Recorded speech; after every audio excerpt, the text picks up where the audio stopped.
আজকে আমরা work power and energy চ্যাপ্টারের এনার্জি নিয়ে ডিসকাশন করব। প্রথমেই আসি এনার্জি ডেফিনেশনে। এনার্জি কাকে বলবো আমরা? এনার্জি হচ্ছে capacity of doing of work. তার মানে কোনো ওয়ার্ক ডান করার যে সামর্থ্য বা কার্য করার যে সামর্থ্য, সেটাকেই আমরা বলবো এনার্জি। তার মানে কোনো ওয়ার্ক ডান করতে গেলে আমাদের কিন্তু অবশ্যই এনার্জির প্রয়োজন। এনার্জি না থাকলে পরে কিন্তু কোনো রকম কোনো ওয়ার্ক ডান হবে না। ঠিক আছে, এরপরে নেক্সট আসছি ইউনিটে। যেহেতু এনার্জি ইকুয়াল টু ওয়ার্ক আমরা ভাবতেই পারি, সেহেতু এর যে ইউনিট হবে সেটা অবশ্যই হচ্ছে ওয়ার্কের ইউনিটের সাথে একই হবে। তাহলে এর এসআই ইউনিট হচ্ছে জুল, সিজিএস ইউনিট হচ্ছে আর্গ। এরপরে আসছি আদার ইউনিট। একটা আলাদা রকমের একটা ইউনিট আমরা ব্যবহারিক ক্ষেত্রে বা প্র্যাকটিক্যাল ইউনিট হিসেবে ব্যবহার করে থাকি, যেটাকে বলা হচ্ছে বিওটি, যার পুরো নাম হচ্ছে বোর্ড অফ ট্রেড ইউনিট।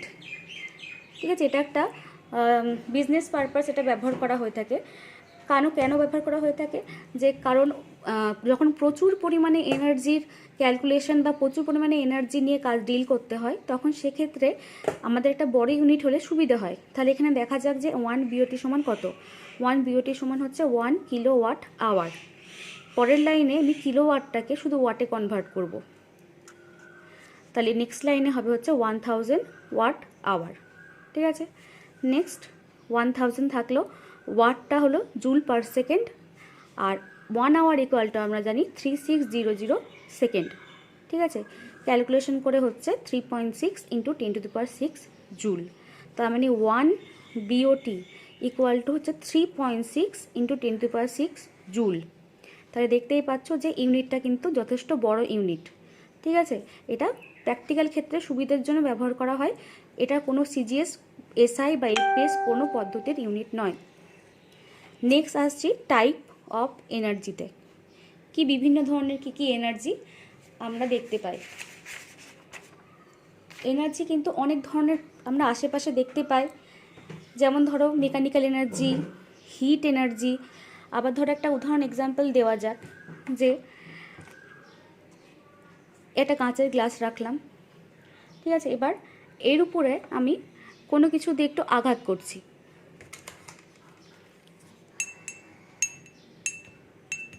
তাহলে আমি যে আঘাতটা করছি, যে ওয়ার্ক ডানটা করছি, সেটা কিন্তু হচ্ছে মেকানিক্যাল এনার্জি। মানে আমি আঘাতটা করছি সেটা মেকানিক্যাল এনার্জি, কিন্তু তার ফলে সাউন্ড উৎপন্ন হচ্ছে। মানে আমার মেকানিক্যাল এনার্জি যেটা দিচ্ছি সেটা কনভার্ট হয়ে যাচ্ছে সাউন্ড এনার্জিতে। ঠিক আছে, তার মানে আমরা বিভিন্ন রকম ফর্মে আমরা এনার্জিকে দেখতে পাই। সেই কয়েকটা উদাহরণ দিয়ে দেখা যাক। যেমন mechanical energy, hit energy, light energy, sound energy, magnetic energy, electrical energy, chemical energy, atomic energy, nuclear energy, etcetera. তো এক্ষেত্রে আমরা শুধুমাত্র মেকানিক্যাল এনার্জি নিয়ে ডিসকাশন করব। মেকানিক্যাল এনার্জি ডেফিনেশনে আসি। মেকানিক্যাল এনার্জি কাকে বলবো?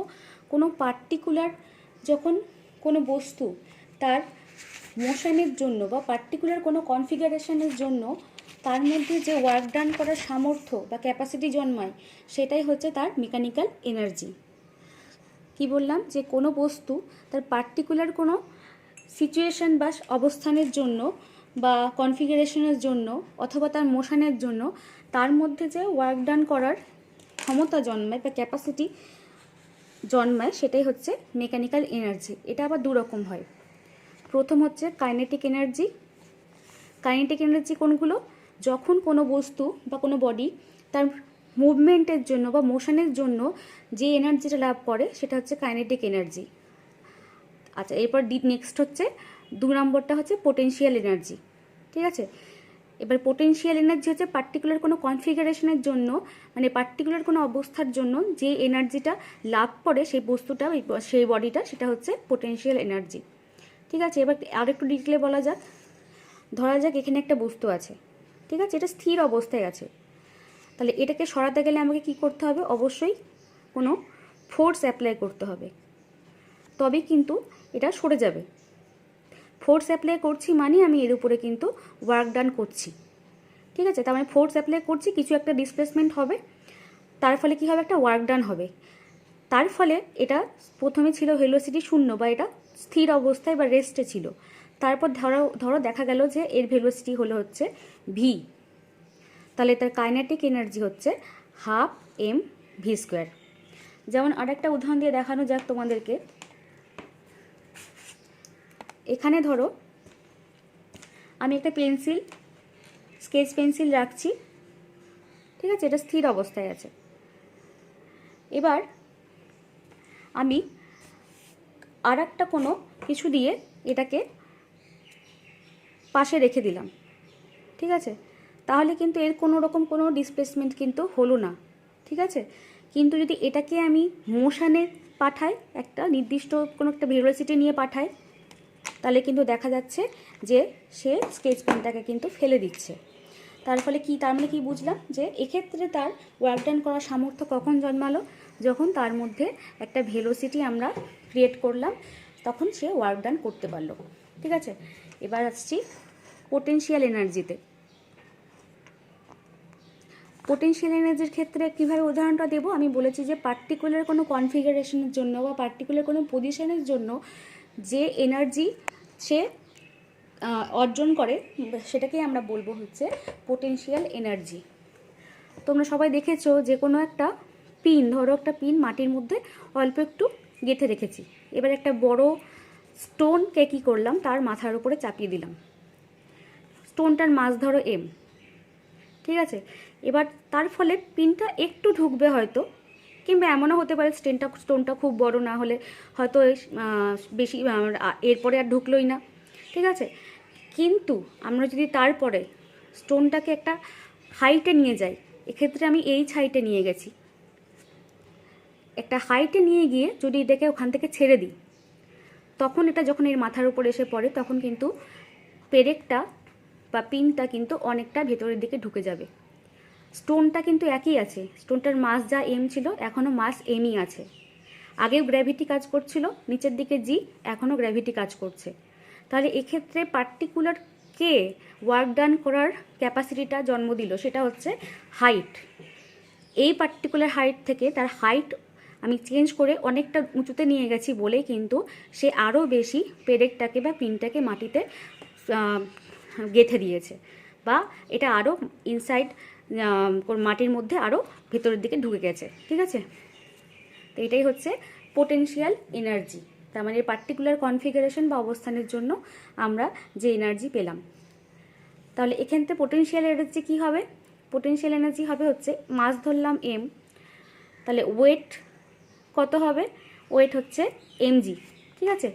ওয়েট কিন্তু এক ধরনের বল, কারণ এম হচ্ছে মাস আর জি হচ্ছে অ্যাক্সিলারেশন ডিউ টু গ্র্যাভিটি, যে সূত্র আছে F is equal two M A, তার মানে সেখানে দেখতে পাচ্ছ এম এ মানে হচ্ছে ফোর্স, এক্ষেত্রে এর জায়গায় আছে গ্র্যাভিটেশন, তাহলে এটাও কিন্তু একটা ফোর্সই। তাহলে ওয়েট অথবা যেটাকে ফোর্স হিসেবে ভাবছি সেটা সমান হচ্ছে m mass into gravitation, acceleration due to gravitation. তাহলে ওয়ার্ক সমান কত, ওয়ার্ক মানে আমরা জানি যা ফোর্স থাকবে আর যা ডিস্টেন্স ও যাবে সেটাই হচ্ছে আমাদের হচ্ছে ওয়ার্ক ডান। তাহলে এখানে ফোর্স বা মাস ওয়েট হচ্ছে mg, আর কতটা হাইটে নিয়ে গেছিলাম, হাইটে নিয়ে গেছিলাম, তাহলে পোটেনশিয়াল এনার্জি হচ্ছে কিন্তু mgh, ঠিক আছে। আচ্ছা, এরপরে আসছে ওয়ার্ক এনার্জি থিওরেমে, এটা খুব ভীষণই ইম্পর্ট্যান্ট একটা থিওরেম, তোমরা এটা অবশ্যই পড়বে।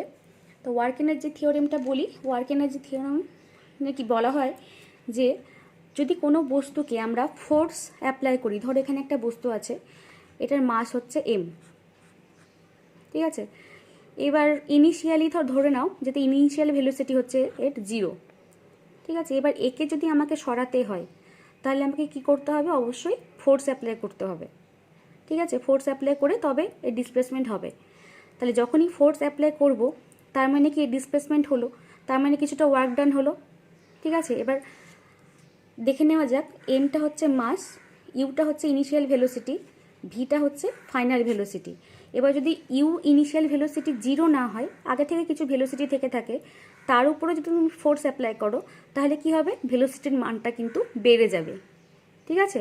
তাই ইউকে তুমি 0 ধরতে পারো বা পার্টিকুলার ইউ বলেও ধরতে পারো, যে কিছু একটা ভেলোসিটি ছিল, ফোর্সটা অ্যাপ্লাই করলাম, যেহেতু ডিসপ্লেসমেন্ট যেদিকে ফোর্সও সেদিকে, তার জন্য নিশ্চয়ই তার ভেলোসিটি বাড়বে।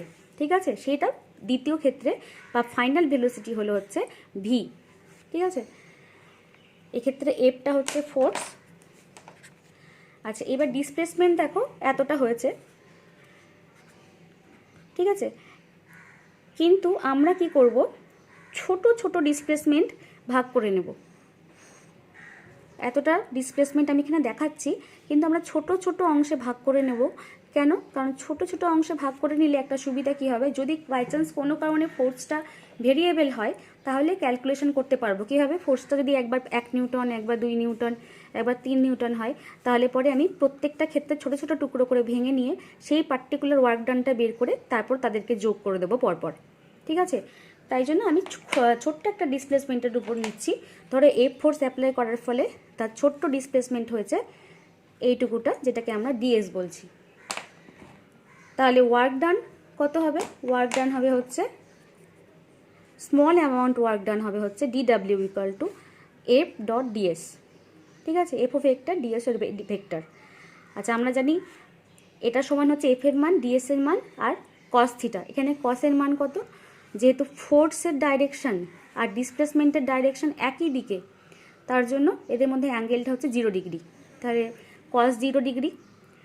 এবার তাহলে শুধু থেকে গেল এফ ইন্টু ডিএস। কস 0 ডিগ্রি হচ্ছে 1, তাহলে এফ ইন্টু ডিএস থাকলো। নেক্সট লাইনে আমরা জানি ফোর্স মানে কি? ফোর্স মানে হচ্ছে মাস ইন্টু অ্যাক্সিলারেশন, নিউটনের সূত্র থেকে যেটা পাই। তাহলে সেটা লিখলাম, ফোর্স মানে হচ্ছে মাস ইন্টু অ্যাক্সিলারেশন। ঠিক আছে, আগে থেকে একটা ডিএস আছে, তো ফোর্সের মানটা শুধু বসালাম। নেক্সট লাইনে করলাম কি, মাসটা রাখলাম, অ্যাক্সিলারেশন হচ্ছে ডিভি ডিটি, মানে rate of change of velocity, সেটাকে তো আমরা অ্যাক্সিলারেশন বলি। Rate of change of velocity মানে ধরো 5 সেকেন্ডে তার ভেলোসিটি চেঞ্জ হয়েছে 10 মিটার পার সেকেন্ড, তাহলে তার অ্যাক্সিলারেশন হচ্ছে 10/5, মানে 1 সেকেন্ডে তার অ্যাক্সিলারেশন হচ্ছে 10/5, মানে 2 মিটার পার সেকেন্ড স্কোয়ার। এটাই হচ্ছে তার অ্যাক্সিলারেশন। তারপর ডিভিডিটি সমান আসলে অ্যাক্সিলারেশন। নেক্সট লাইনে কি করলাম, মাস থাকলো। এদের পজিশনগুলো একটু চেঞ্জ করছি, এই ডিভিটাকে সরিয়ে দিচ্ছি পাশে, ডিএসটাকে নিয়ে আসছি। এবার তার মানে এটাকে ডিএস বাই ডিটি আমি লিখলাম। সব যা যা ছিল তাই তাই লিখেছি, কিন্তু শুধু পজিশনগুলো চেঞ্জ করেছি। ডিএস ডিটি লিখলাম ইন্টু ডিভি। ঠিক আছে, এবার ডিএস ডিটি মানে কি? ডিএস ডিটি মানে কিন্তু হচ্ছে ডিসপ্লেসমেন্ট বাই টাইম, তার মানে এটা হচ্ছে ভেলোসিটি। ঠিক আছে, তাহলে নেক্সট লাইনে হবে হচ্ছে মাস ইন্টু ভেলোসিটি আর ইন্টু ডিভি। ডিএস ডিটির মানটা হয়ে যাচ্ছে ভেলোসিটি। ঠিক আছে, এবার টোটাল ওয়ার্ক ডান কী করে পাবো? টোটাল ওয়ার্ক ডান হচ্ছে এই ক্ষুদ্র ক্ষুদ্র যে ওয়ার্ক ডানগুলো আমি বের করলাম, স্মল অ্যামাউন্টের যে ওয়ার্ক ডানগুলো বের করলাম, ওটা পরপর যোগ করে যেতে হবে। কতক্ষণ যোগ করে যেতে হবে বা কতক্ষণ সামেশন করে যেতে হবে? যতক্ষণে তার ভেলোসিটি ইউ থেকে ভি হয়েছে। সেখানে ক্ষুদ্র ক্ষুদ্র ওয়ার্ক ডানগুলোকে পার্টে পার্টে ভেঙে নিলাম, ভেঙে নিয়ে পরপর যোগ করে যাচ্ছি। মানে যতক্ষণে ভেলোসিটিটা ইউ থেকে ভি হয়েছে, তার মধ্যে টোটাল ওয়ার্ক ডান বলতে আমরা ছোটো ছোটো টুকরোগুলোকে যোগ করা বোঝাবো। ঠিক আছে, তার মানেই আমরা ইন্টিগ্রেশন করব। ছোটো ছোটো টুকরোকে যোগ করা মানে ইন্টিগ্রেশন করা।